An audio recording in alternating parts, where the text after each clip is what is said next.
Hello and welcome to the Daf Yomi. Today's edition, Daf 62, Omid B. Let's dive straight in. Rav Pappa said that there's a different explanation of the dispute between Rabbi Yehuda and Nasi and the rabbis.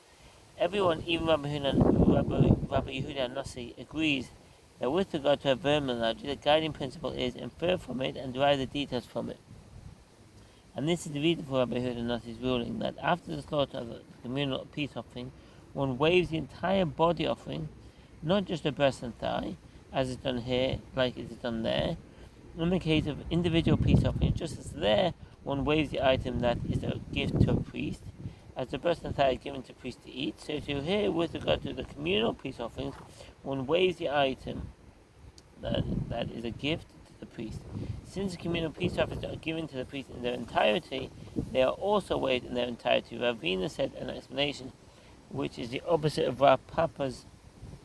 Everyone, even the rabbis, agrees that the guiding principle is infer from it, but interpret the halacha according to its own place. What does that mean? The Kule Alma don't mean but okay, but Asra. The Gemara presents three explanations of the dispute between Rabbi Yehuda and Nasi and the rabbis. There's the Rav Chisda, Rav Pappa, and Ravina. Though the Gemara itself does not state a preference for any one of these explanations, most commentators accept Ravina's suggestion. Likewise, in general, the guiding principle is infer from it, but interpret the halacha according to its own place. This is because Ravina's rulings are usually accepted, since one of the last Amoraim he took all earlier opinions and took Seva to retut. Others question those who rule in accordance with the state of Ravina, in light of the various sources, and conclude that it is not necessary to determine the guiding principle for all these terminologies. Rather, the issue of whether one learns by method of infer from it, but interpret the halacha according to its own place, or infer from it and derive the details from it. In each specific case is affected by other halachic principles, e.g. that the halacha is according to the majority opinion from the derive. And this is the reason for the ruling of the rabbis, that one waves only the breast and the thigh of communal peace offerings. The verse states, with regard to individual peace offerings, for the breast of waving and the thigh of heaving, I have taken the children of Israel out of their sacrifice of peace offerings, and I have given them to Aaron the priest and to his sons as an eternal portion among the children of Israel. Leviticus 7:34. The term the sacrifice of peace offerings is in the plural, despite the fact that the verse is referring to individual peace offerings. This is an amplification which teaches that the same halacha applies to communal peace offerings, i.e. that only the breast and the thigh are to be waved. The Mishnah teacher Rabbi Shimon says there are three types of offerings that require performance of three mitzvot. Two mitzvot are performed on each and every one of them. The third mitzvah is not performed for sacrifice, meaning that each of these offerings require two out of the same three mitzvot, not necessarily the same two as the others. And these are the three offerings. The peace offerings brought as gift offerings by an individual. Communal peace offerings, i.e. 2 lambs brought with 2 loaves on the festival of Shavuot, and the guilt offering of a leper. The mission continues. Peace offerings brought by individuals require placing hands on the heads of the animals while the animals are still alive, and waving after they are slaughtered, but there is no obligation of waving them while they are alive. Communal peace offerings also require waving both while they are still alive and after they are slaughtered, but there is no obligation of placing hands on them. And the guilt offering of a leper requires placing hands and waving while still alive, but there is no obligation of waving after the slaughter. The Gemara challenges. And the peace offerings brought by an individual require waving while still alive, as this can be derived by a fortiori inference, and if communal peace offerings, whose halacha is more lenient than that of individual peace offerings, in that they don't require placing their hands on the head of the offerings while they are alive, nevertheless require waving when alive, then with regard to peace offerings brought by an individual, which do require placing hands while alive, it's more logical to conclude that they require waving when alive. The Gemara answers, this is a fortiori inference that is not accepted. Because the mitzvah one excluded peace offerings brought by an individual, as the verse states with regard to communal peace offerings, and the priest shall wave them with the bread of the first fruits, shall wave them before the Lord with 2 lambs, Leviticus 23:20.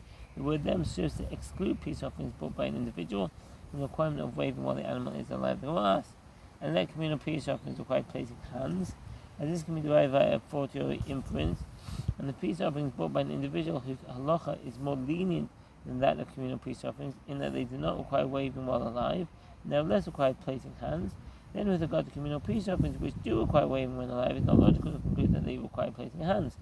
Ravina said this fortiori inference is not accepted, as we learned it as a tradition from Sinai, that there are only two cases of placing hands in the communal offerings: scapegoat of Yom Kippur, and the bull brought for an unwitting communal sin.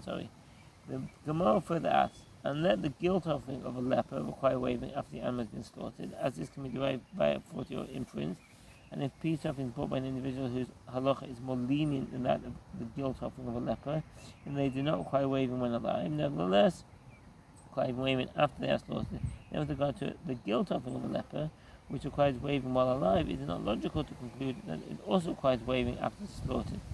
The Gemara answers, the mitzvah excluded the guilt offering of a leper, as the verse states with regard to peace offering brought by an individual. His own hand shall bring the offerings of the Lord made by fire. The fat with the breast he shall bring, the breast to wave it before the Lord, as the 7:30. The word it serves to exclude the gift offering of a leper and the requirement of waving after the animal has been slaughtered. The sages taught with regard to 5 people who brought one offering together.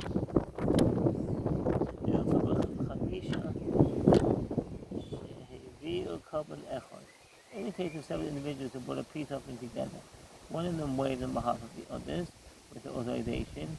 Even if 100 people brought a joint offering, one of them waves for them all. The halacha is in accordance with the Braita here and with the Mishnah on 93b. Tekhelet,